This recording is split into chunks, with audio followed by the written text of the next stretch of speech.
Представьте, производитель выпускает новое поколение автомобиля, полностью обновляет салон, добавляет больше технологий, увеличивает запас хода и при этом не поднимает цену.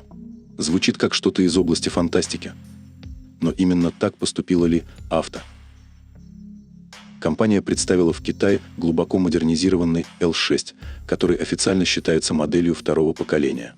Кроссовер получил новую батарею с увеличенным запасом хода, заметно более богатое оснащение и полностью переработанный салон, выполненный в стиле флагманского L9. Самое интересное, до премьеры многие китайские СМИ были уверены, что автомобиль станет дороже из-за роста стоимости компонентов. Но Ли Авто решила всех удивить. На старте продаж L6 доступен только в одной комплектации – Ультра.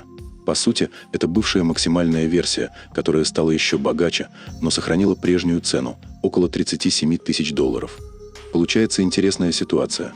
Компания просто дала покупателям больше за те же деньги. И именно поэтому сегодня мы подробно посмотрим, что предлагает самый доступный гибридный кроссовер бренда и действительно ли он настолько хорош, как о нем говорят.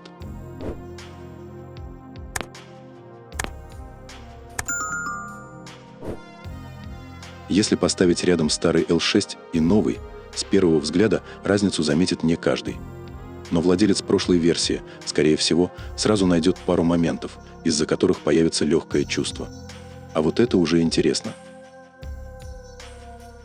В целом L6 и раньше выглядел современно.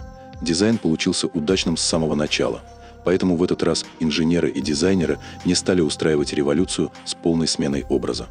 Скорее сделали то, что обычно делают хорошие мастера, не переделывают все с нуля, а аккуратно доводят уже рабочую формулу до более свежего состояния. Спереди появились более строгие, угловатые блоки фар, передний бампер стал выглядеть свежее благодаря новому трапециевидному воздухозаборнику. Сзади тоже есть обновление. Переработали бампер, а номерной знак переехал на крышку багажника, раньше он находился прямо на бампере. А вот с камерами интересно. Эти небольшие выступы на крыльях теперь получили встроенные лидары и окрашены в цвет кузова. Плюс вместо полностью выдвижных ручек поставили полускрытые, и безопаснее, и практичнее.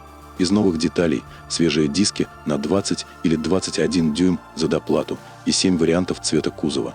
Ну и для любителей выехать за город компания подготовили целый набор аксессуаров. Фаркоп для прицепа до 1,5 тонн, крепление на крышу хоть под оборудование, хоть под гамак и даже походную кухню. Кстати, по размерам L6 также сильно не изменился.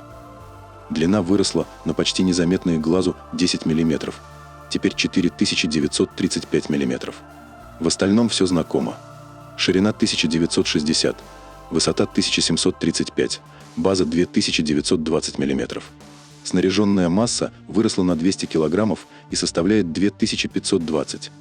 Клиренс здесь 181 мм, а вот пневмоподвеска, что интересно, так и не появилась даже за доплату. Видимо, производитель решил сделать ставку не на сложность, а на настройку самой подвески.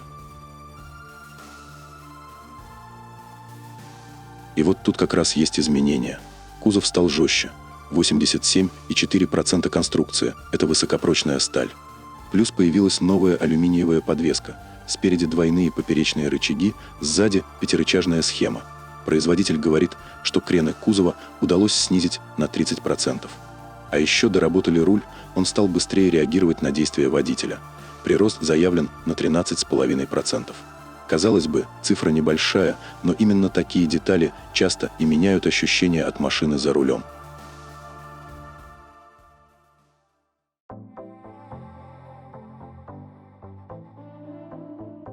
Самое интересное, внутри L6 теперь почти другая машина. Если пересесть сюда с предыдущей версии, первые секунды будет ощущение. А я точно в тот же автомобиль сел. Интерьер здесь переработали настолько серьезно, что его спокойно можно спутать с более старшими L8 и L9. Главная фишка – огромный 29-дюймовый панорамный экран с разрешением 6К. Раньше было два отдельных дисплея, а теперь это одна большая цельная панель без лишних рамок. Причем экран умеет работать по-разному. Водитель и пассажир могут смотреть одно и то же или каждый свой контент. а на парковке машина легко превращается в небольшой домашний кинотеатр. Кстати, с руля убрали маленький встроенный экран, который был у прошлого поколения. Видимо, решили, что проекция на лобовое стекло закрывает все основные задачи. За всю эту мультимедийную часть отвечает новый процессор Snapdragon 8797. Он почти в 2 раза мощнее предыдущего. Изменили и детали. Новые дверные карты. Ручки теперь расположены на подлокотниках и обновили центральный тоннель. А по комфорту все осталось на очень серьезном уровне.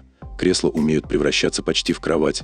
Есть подогрев, вентиляция, 18-точечный массаж и память настроек. Передние кресла еще могут получить опциональный режим нулевой гравитации. По оснащению тут вообще полный набор. Цифровое зеркало заднего вида, 21-дюймовый экран 4К для задних пассажиров, отдельный климат на 5 зон, небольшой холодильник на 9 литров. Солнцезащитные шторки на окнах и аудиосистема с 19 динамиками, а за доплату доступен 21.